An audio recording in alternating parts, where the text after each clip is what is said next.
Bam na yoto, wabato. Amba na yante. Enyane roki jamba talminima. Enyane roki bade kumamure. Amba na yante. Enyane mari pito mari jao.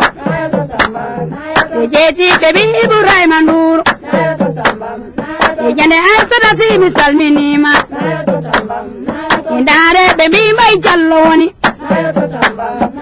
Amba na yante. Indare ko amadikiba. Ijane bokar choke ediso. Indeza ko goda sawoni. Kono golde kuchai lapinai. Ijane mari mai lare nangoba. Eseli ko bokar salminimi. Enara mina damma mugorela. Kono da bemita Mariama. Kono rewbe kelle godal jo. Ejame na bimba samuwoni. Eminde kono pon mi jotomi. Endare mi joto to hawa. Ebinde mi jawa so. Enaye nyene jari biro woni. Eminde ko jimala na yo dammi. Amba na yante. Ejane roki ba e kumbaba. Ejewe ko amadikiba. Amba na yante. Kono golde njangan bara wondo. Enyande mari jawe njiguba. Ejewe ko keba jenne woni. Amba na yante. Kono golde wala na be nyingo. Kono rabe nano hande yadu. Kono rabe ko yadu wadi milamo. Ndeke yadu mojja yadu harma.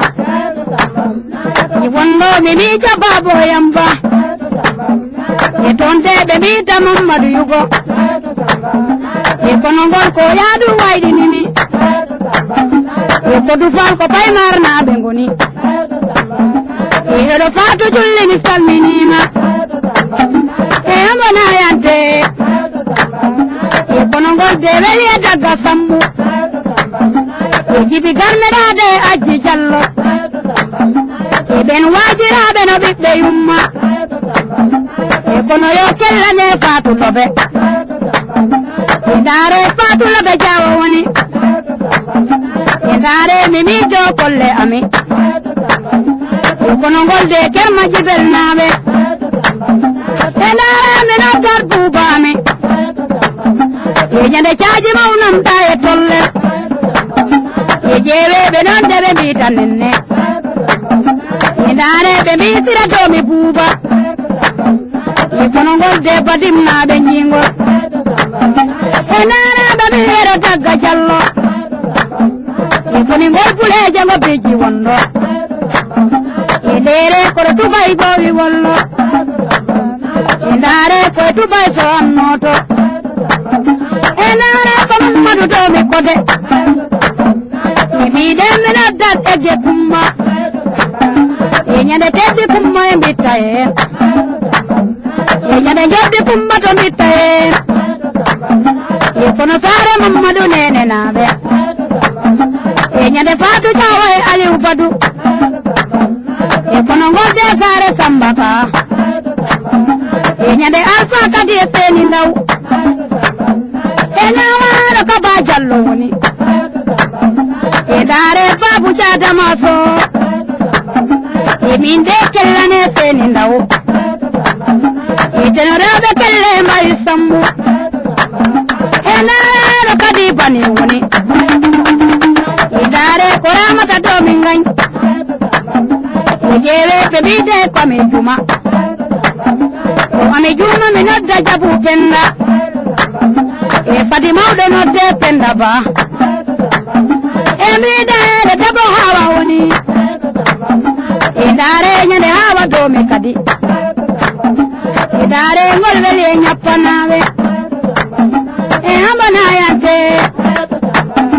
e jumanya pa gogi o mugundi e koni ngoko tare mali jaw e nyande habdu adama ilo jallo e ami kolle yambel abdu jallo e jeme kono te hawa boka e amona yante e kono ngoko tawlam na bengoni e hedo roti bade kumbaba e nare ko ay sadati e ami nata jamba ba moto e sa ko ta parna bengoni e kono na ja samba dakar woni e we ko ta parna bengina baba di gitu no lala de